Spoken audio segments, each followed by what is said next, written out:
But I was actually really pleased with the way it came together. So a year from now, I won't like it. I'll be like, oh, if I'd only done this to it, it could have been so much better.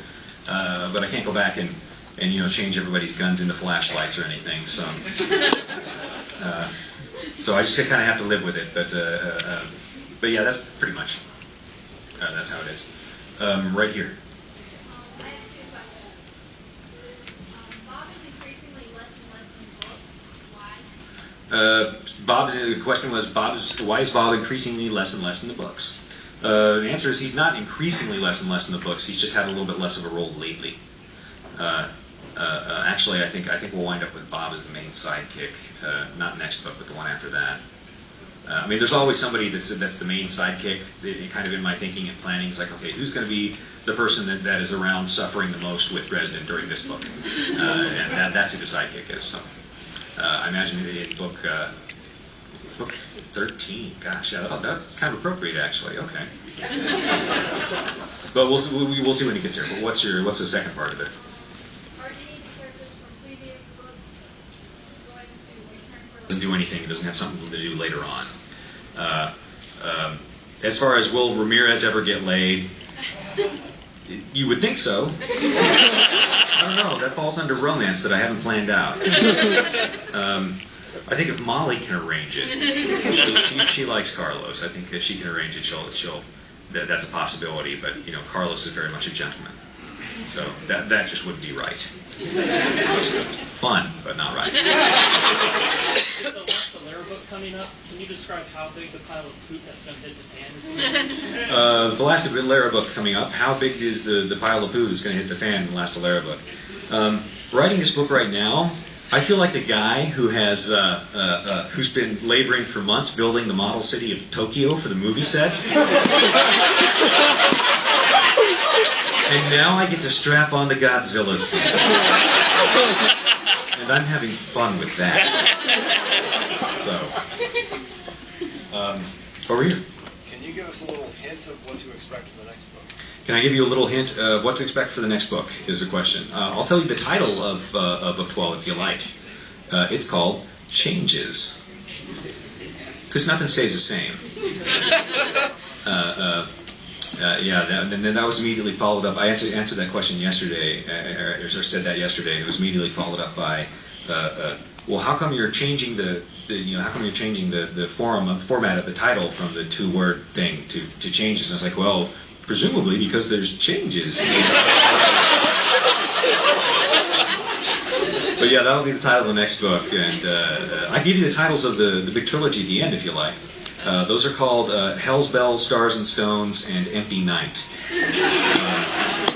Because, I mean, like I said, I'm lazy. I don't want to have to make up a bunch of new stuff. It's like, all right. There's a reason they use that for curses. Honest, I promise. I worked it all out. I've got an old piece of paper. There's Burger King napkin and the back of a handout from a history class and everything. It's all organized. Back here in brown.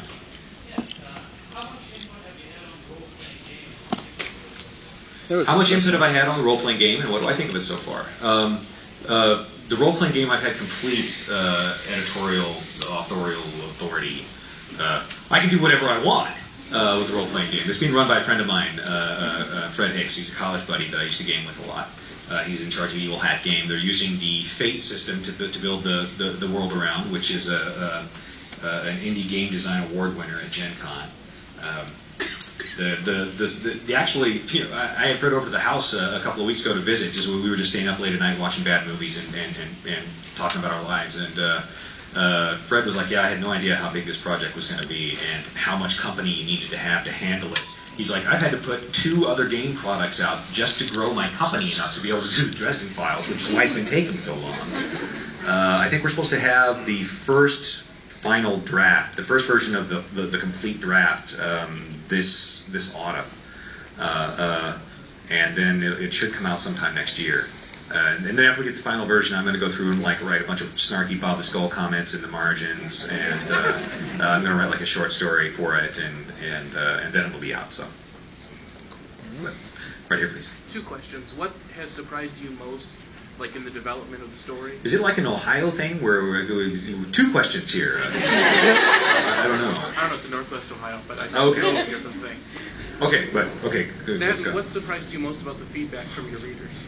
What surprised me most about the feedback from my readers with regard to what? Just like any of your stories, how we present. Oh, I got furiously hateful feedback on the comic book and on backup.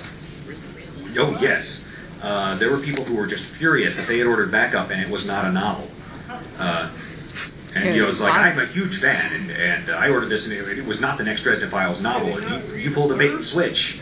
And I'm like, you're a huge fan of the novels, but you can't read all the way through to the bottom of the description of the book, where it says 11,000 word novella, and it's like, yeah, it was expensive, but I didn't think anybody was going to buy it. I mean, honest, I was like, we want to do this project, and I was like, okay, well, I'm writing short stories to put together for an anthology sometime anyway. Sure, we can do that. I didn't think anybody would actually be buying it, but gosh. And then the comic book, I got all kinds of furious hate mail with regards to the comic book, telling me that I needed to go back to writing novels. Because they didn't want to read the rest of the Dresden Files in comic book. And I'm like, you kind of look at that and you go, but that's really, really dumb. I haven't stopped writing the Dresden Files. But they had just assumed that I decided to stop being an author of novels, and that I was only going to do comic books for forever and ever, amen. And it was evidently a widespread assumption, because I got a lot of email about it. And so that was kind of the most shocking, surprising, stuff for me. There's been a couple of really novel good ones. There's been the one guy who said, I am a wizard of the White Council, and we don't appreciate you sharing our secrets.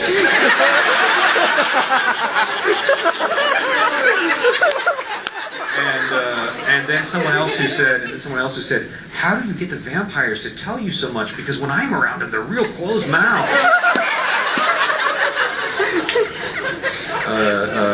And then I also got an offer from someone, a very kind person, who had offered that said, if ever you choose to stop serving Satan, I can help you.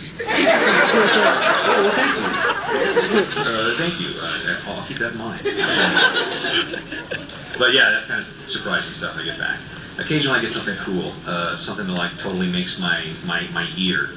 I got an email once from a guy who says, yeah, I'm a martial arts instructor, and I was teaching a Tai Chi class on the roof of the Hilton that was between the towers in New York on 9/11, and that he had to get all these people down, and that's what he does in his spare time. And full time, he's a social worker, and he was counseling people who had lost everything during the attack. And he's like, and the only way I stayed sane was by reading the Dresden Files books, and you helped me stay stable. And I was like, ooh, yay me! I feel like a hero. That's cool.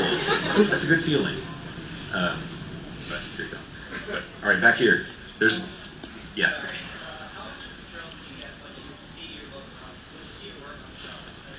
How much of a thrill do I get when I see my work on the shelves? These days, not a whole lot. I just kind of go, gosh, it's kind of embarrassing. There's a big old lump of books there and so on. I mean, it's just sort of, it's kind of become environment. When the books first got published, I'll tell you what it feels like to have your first book published, when you first get a hold of it. Did you ever go to an amusement park where you got to put on a costume or something, and they took a picture and they gave you a newspaper with a fake headline that had your picture on it, and then a story about you, some kind of nonsense, but one of those gag newspapers. It feels exactly like that when you get your first book. You go like, okay, it looks neat and all, but it's got to be a trick. And let's do one more question, and then we'll get started on signing some books so we can get everybody signed up. I know you did the Thomas novella, and you talked about doing a Murphy one. Are you going to do any more from anybody else's point of view? Am I going to be doing any other short stories from other characters' point of view? I'm writing in a book called Dark and Stormy Nights with a K that Gardner Dozois is putting together. And I'm going to write a story from Mark Cohen's point of view for that, which should be fun. He's one of my favorite supporting characters to write. I really enjoy that. But listen, guys, thank you very much for listening to me yak. And I guess we'll get lined up and we'll get everybody some books autographed now if you want to.